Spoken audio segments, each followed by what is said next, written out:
పప్పు తెచ్చాను, నేను స్నానం చేసుకుని వస్తాను, చక్కగా పప్పులు చేయమని చెప్పాను. తప్పలు ఆయన తిరిగి అట్లు నాకు చదువు రావు కదా, చేయమని తెచ్చి వెళ్ళిపోయి స్నానంకి అది పూలు దాకా తీసుకుంటూ చెరువులో స్నానం చేసుకొని చక్కగా నామా పెట్టుకొని వచ్చారు. వస్తే కొంత 3 పప్పాలు చేసి, ఒక పల్లెల్లో 2, ఒక పల్లెల్లో 1. ఎందుకు అంటే ఇద్దరు చదువుకోవాలి తిండి కోసం పెట్టి పంతులు గారు కూర్చొని ఏమన్నా పంతులమ్మ గారు అడే పేరు అన్నారు. ఆ ఒక్క పప్పున్న పళ్ళు పంతులు గారు కోసింది. అదేమిటో ఉండే, నేను పప్పును తెస్తే నాకు ఓటిస్తావా, ఎందుకంటే నువ్వు 2 తింటావా, ఏంటి పప్పు నువ్వు తెచ్చినావా, పప్పు నువ్వు తెచ్చినావు, నానేసినావు, తొక్క తీసినావు, రుబ్బున పాప చేసినావు, అందుకే నాకు 2, నువ్వు పప్పు తెచ్చి 1. వాళ్ళిద్దరు తెక్కూడదు, నీకు 2 నాకు 1, నీకు 2 నాకు 1, నీకు 2 నాకు 1, నీకు 2 నాకు 1. అరగంట అవుతా తగ్గు తేవాలి. చిన్న పంది వేసుకోండి. ఏమిటండి పంతులమ్మ గారు, మనకి తగ్గు తేలదు. చిన్న మాట ఏమిటో, అరగంట కాలం పాటు ఎవరైతే అనకాన్ని అంటారో అదొక 2, అనకనుకో అదొక 1. పంది వేసుకోండి. ఒక శుభ్రం బెంచి వేసినారు, బెంచికి యువతలు ఒక మంచం, యువతలు ఒక మంచం వేసి ఆ 2 పల్లెలతో పప్పులు ఆ బెంచి మీద పెట్టేసి మనిషి ఒక మంచం ఎక్కువ చుట్టూ తలుపులు వేసాడు.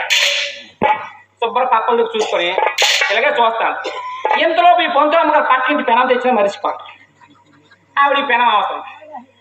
అవునమ్మా పంతులమ్మ గారికి పెనం ఉంది వెళ్ళి అని తెచ్చి పిల్ల తోతారు. పిల్ల పంతులమ్మ గారు అని పలికి పాప అది పలికినారు అనుకో పాప తెప్పాలి. పలకలే కిటికీ దగ్గర పంతులమ్మ గారు పలికినారా పాపతారు అని పాప తెప్పాలి. ఇద్దరు ఇలాగే చూస్తాను. ఈ పాప గబేని ఊర్లోకి అయిపోయింది. అమ్మ నాన్న పంతులమ్మ గారు చచ్చిపోతారు, పలక్కుంటాను అంటే ఊరు జనం వాళ్ళు వచ్చి తలుపులు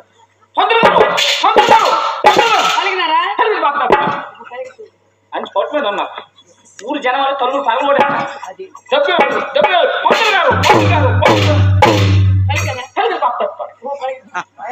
మంచి పొట్టు మీద ఉన్నారు. కిటికీ తలుపు కొడుతారు గెత్తను చూస్తాను. పాపలు చూసాను. జనం వాళ్ళు ఇంట్లోకి వెళ్ళా ఏం పుణ్య దంపతులు అంటే వీళ్ళరా కళ్ళు తోలు ప్రేమ చూడండి రా, ఇద్దరు కళ్ళు తెలిసే వాళ్ళు చచ్చిపోను. వాళ్ళ పాపలు చూస్తారు, వీళ్ళు తెలియదు. ఇద్దరు ఒకటే చూసుకుంటాను. ఇద్దరు ఈడ్చుకొచ్చాను, ఈడ్చుకొచ్చి స్నానాలు కూడా చేశాను. పునప్పుడు పలికినారా మంచి గట్టి నెగ్గని పట్టుకొని ఉన్నాను. స్నానాలు చేసి పాడి ఎక్కించాను. పునప్పుడు పలికినారా పలకలే. స్నానం చేసి రెప్పలు మోసం తెచ్చేస్తాను.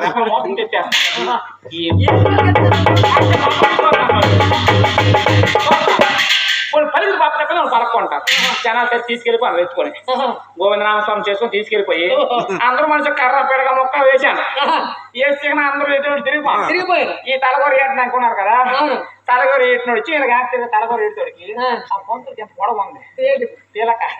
ఆ పిలక అగ్గితే అలా పొంతులు అన్ని అన్ని పొంతులు వేలు కుదిరిపోయి నాకు 2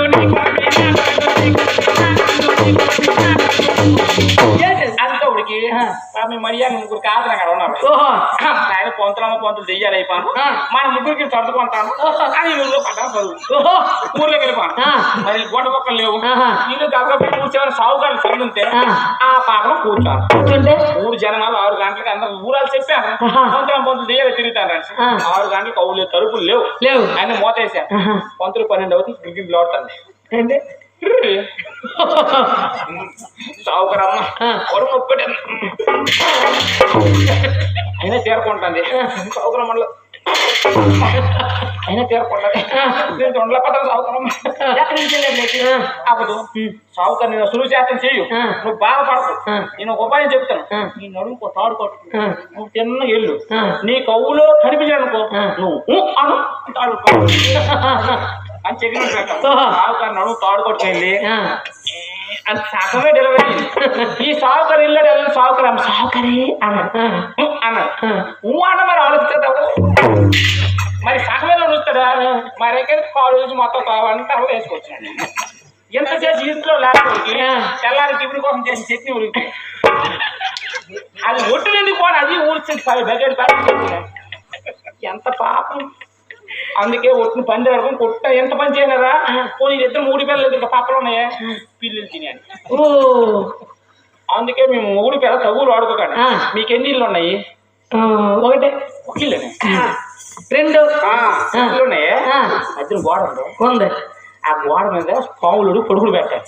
పరమేశ్వరుని పొడుగులు పెట్టాలి. నిద్రలో ఎటు పడతారు కానీ రాత్రి కాలం సిప్పులు తేలిపోతావు. చెప్పానే ఏంటి గోడ మీద పడుకుని పోయి పొడుగులు పెడతారు. నిద్రలో ఇటుపక్క పడ్డాడు అనుకో ఆ రాత్రి కావాలి. ఇటుపక్క పడ్డాడు అనుకో ఈ రాత్రికి ఏమన్నా చెప్పలేదు బాగా చెప్పలేదే బాగా చెప్పిన ఆ రిజిస్ట్ అయిపోయింది. అలాగే ఎందుకు డబ్బులు అలాగే